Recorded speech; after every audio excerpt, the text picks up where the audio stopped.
eu sou a Teresa Ferreira, sou do Departamento Imobiliário da PBBR e estou aqui com os meus colegas Mário Silva Costa e Sandra Nunes, do Departamento Fiscal, para mais um podcast de PBBR Talks. Quem trabalha no imobiliário, que é o meu caso, sabe que é impossível desenvolver um projeto sem ponderar o impacto do IVA. Eu diria que o IVA no imobiliário é mesmo o tema quente para qualquer promotor. E por isso resolvemos chamar o nosso podcast de hoje IVA no imobiliário Hot Topics. Mário, acho que concordas com o nome do podcast e começo por te perguntar qual é a relevância e qual é o principal impacto do IVA para o setor imobiliário. A questão do IVA no setor imobiliário é efetivamente um elemento central. Porquê? Porque, ao contrário do que acontece nos demais impostos, no IVA as isenções são um elemento que não é positivo. Ou seja, tipicamente as operações que envolvem imobiliário são isentas, seja na venda de imóveis, seja no próprio arrendamento.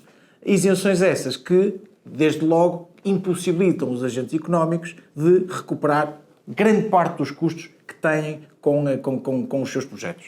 Ou seja, acaba por ser um custo para o promotor, é isso que estás a dizer. Sim. E acham vocês, Mário e Sandra, Mário se calhar primeiro, que não deveria ser assim? Não há grande forma. Basicamente, como sabemos, estas limitações ao direito à adoção decorrentes do facto de estarmos a lidar com isenções são de gênese comunitária, ainda que a própria diretiva do IVA permita, em alguns casos, que estas situações sejam ultrapassadas, desde logo, como veremos à frente, através do mecanismo da renúncia à isenção. Aliás, como o Mário costuma dizer, as isenções no IVA são isenções más, desde logo porque são qualificadas nesta sede como isenções incompletas. O que é que isto significa? Que na transmissão de imóveis e na locação, portanto, há uma isenção do IVA, mas o IVA suportado a montante, por exemplo, com obras de construção e de reabilitação, não pode ser deduzido por quem o suportou. E, portanto, o IVA vai necessariamente ser um custo do projeto. E uma dúvida que tenho é, este regime de isenção é transversal a todo o setor imobiliário ou é mais agravado em algum setor em especial? O regime regra, que é o regime da isenção, pode ser derrogado pelo mecanismo da renúncia à isenção, que surgiu tal como o conhecemos hoje em 2007, mas que para o setor habitacional é tendencialmente mais gravoso, ou aliás, muito gravoso, porque excepciona desde logo do seu regime tudo o que sejam prédios destinados à habitação, enquanto que para prédios com outras afetações, como sejam serviços, comércios, indústria ou outros, o regime da renúncia ainda pode ser aplicável desde que cumpra naturalmente os outros requisitos para o efeito, quer as partes, quer o imóvel. Ou seja, sempre que estamos a falar de imóveis, de produtos destinados ao setor habitacional, o IVA é um custo subjacente. Sempre? Sempre. Com exceção de algumas situações em que depois no setor habitacional tu vais alocar o imóvel, que tendencialmente tem características de habitação, mas vais alocá-lo a uma atividade, por exemplo, de alojamento, de quase turismo, ou neste setor de atividade, porque se não for assim, este IVA não é recuperável e é um efetivo custo que tem de ser muito considerado pelos promotores no âmbito do seu business plan. Ou seja, quase sempre deve ser considerado como um custo quando estamos perante um projeto imobiliário habitacional puro. No habitacional puro, sim. E nos restantes casos? Portanto, nos imóveis afetos a serviços, comércio, indústria, como é que... Aí, como há pouco também já foi aflorado pela Sandra, nesses casos o que acontece é que o regime da renúncia à isenção permite que imóveis que tenham uma finalidade comercial, industrial, de serviços no final do dia, seja possível a recuperação desse imposto. Desde logo porquê? Porque quer na venda, quer no respectivo arrendamento, os agentes imobiliários poderão, verificadas outras condições legais, renunciar à isenção que permite o quê? Garantir neutralidade. Ou seja, no setor imobiliário as coisas passam a passar-se, passa o pleonasmo, como nos demais setores de atividade. O IVA é um custo, o IVA não pode ser um custo dos agentes económicos, o IVA só pode ser suportado pelo consumidor final. Portanto, neutralidade total para os agentes e para os comerciantes relativamente a este tipo de encargo. mas mesmo nestas situações, todas estas situações devem ser analisadas caso a caso, porque, como vimos no regime da renúncia, os prédios habitacionais estão fora, mas mesmo nos demais casos os requisitos continuam a ser bastante restritivos e em alguns casos até difíceis de cumprir, dando o exemplo de prédios, por exemplo, que não se encontram constituídos em propriedade horizontal. Se eu quiser fazer uma locação de uma parte do imóvel que está em propriedade total, o regime da renúncia não me permite, portanto, que essa locação seja sujeita e não isenta de IVA. E depois também temos outros constrangimentos, como seja, por exemplo, o facto do imóvel ter que ser mantido numa atividade tributável durante 20 anos. Um período de 20 anos, o que é extremamente, e desculpem a expressão, castrador, não é? Da atividade económica e de... Diz, Mário. Sim, não, mas mais uma vez aí acabamos por ter de alguma forma algum threshold colocado pela própria diretiva do IVA, que nos vai impor de alguma forma este período de regularização até 20 anos. Dito isto, o mecanismo da renúncia, a conclusão que podemos tirar e queremos partilhar convosco é: a renúncia não é perfeita, o regime da renúncia não é perfeito. Porquê? Porque, não obstante permitir algumas eliminação ou mitigar alguns dos impactos nefastos que o IVA tem, acabamos por ter ainda um universo considerável de situações em que não é possível. Nesses casos, obviamente que os sujeitos passivos são quase impelidos a fazer determinado tipo de arranjos ou modelos comerciais agrupando, que se adaptem às suas necessidades, de modo a que aquela operação tenha IVA ab início, sem necessidade de cair nos critérios da renúncia à isenção. E isso é uma coisa que, mais uma vez, trabalhando na área imobiliária, que se percebe, é que o IVA muitas vezes, o impacto desse custo que vocês estão a referir, pode determinar se uma operação avança ou se não avança, porque é tão relevante que pode ditar a decisão de não avançar com o projeto. E pergunto-vos, da vossa experiência, Sandra, como é que a autoridade tributária tem estado a ver estes modelos alternativos que os promotores tentam...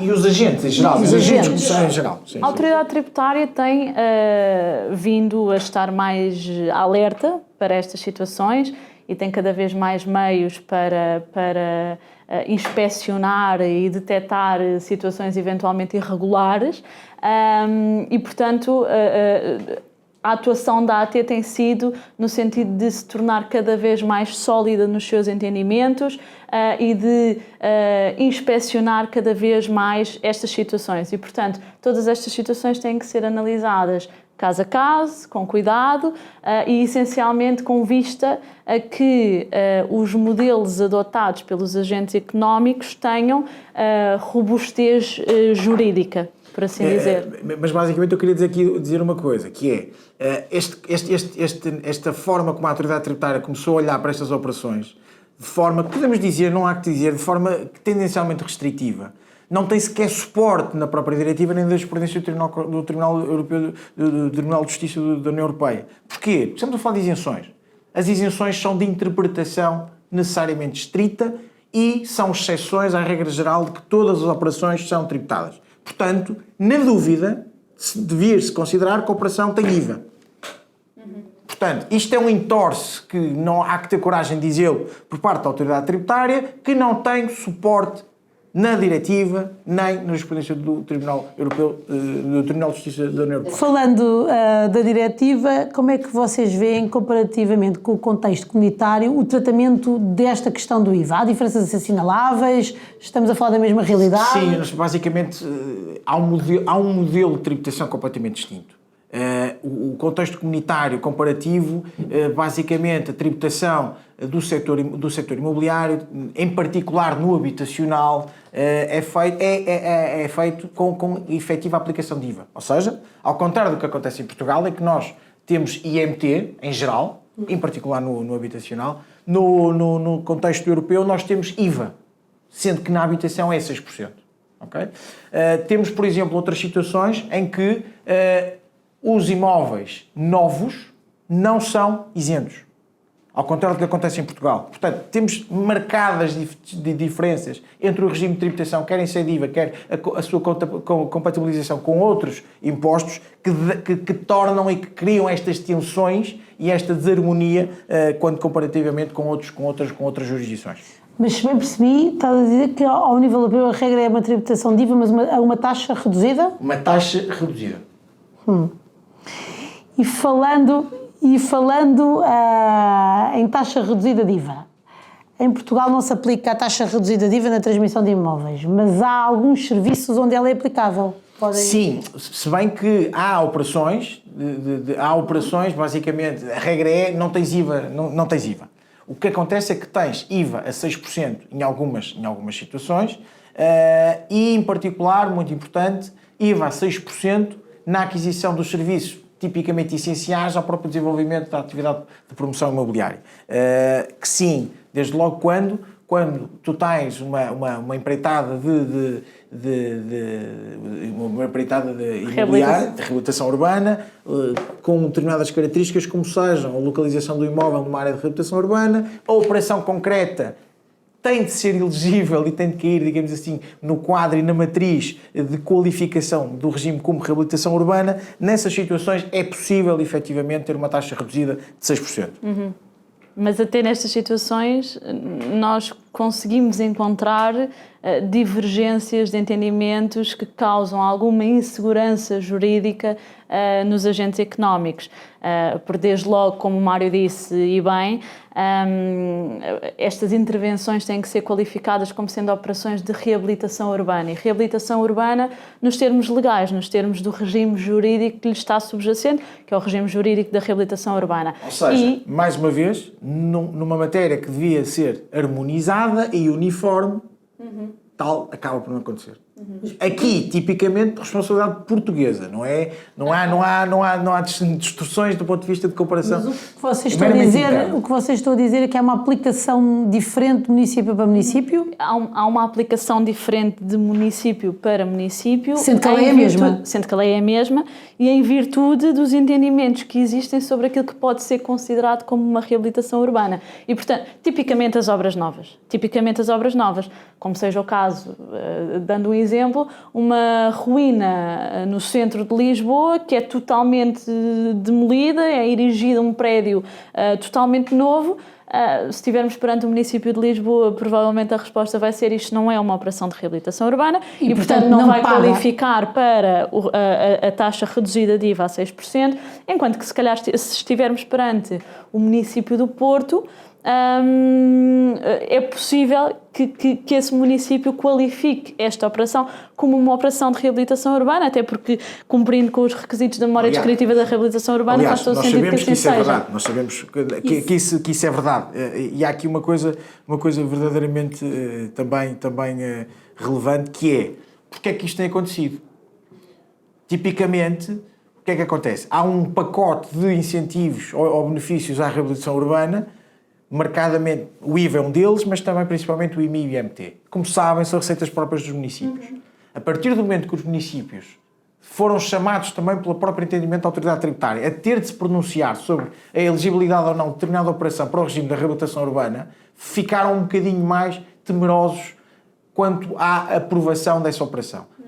Porquê? Porque levaria necessariamente a que, mais tarde, os agentes económicos fossem também requerer a devolução do IMT que pagaram ou a isenção do IMI. Tem a ver com uma mentalidade que conviria mudar, porque os agentes económicos, em particular, e os municípios têm de entender basicamente o seguinte: o que é que preferem? Ter um parque imobiliário envelhecido, que tenha um valor patrimonial muito baixo, que lhes dá uma receita baixíssima de IMI e de IMT, ou querem ter um parque imobiliário renovado, então, em que o IVA é um elemento essencial, porque, como vimos, porque é um elemento de custo pesado, e com base nessa melhoria do parque imobiliário, aí sim ter um incremento dos próprios VPTs que vai levar a aumento necessário futuro dessas receitas. É um ponto que eu acho que deveria merecer algum debate e alguma reflexão por parte, em particular, dos municípios, para que consigamos dar este passo que efetivamente é preciso. Muito bem, segundo percebo, aquilo que vocês estão a dizer é um bocadinho esta divergência de município para município tem a ver com uma perspectiva egoísta, diria assim, do município, de um corte de receita imediato, não tendo visão no futuro, e pode determinar, como a Sandra bem explicou, um impacto muitíssimo relevante, porque é a diferença de quem está a desenvolver o projeto pagar 6% ou 23%. Certo. 23% em vários milhões, que são custo, pode ser vai muito dinheiro. necessariamente ser repercutido no preço de colocação no mercado. Muito bem. Sandra e Mário, muito obrigada por esta conversa, que acho que foi muito esclarecedora. Damos por encerrado este PBBR Talks e fiquem atentos aos próximos.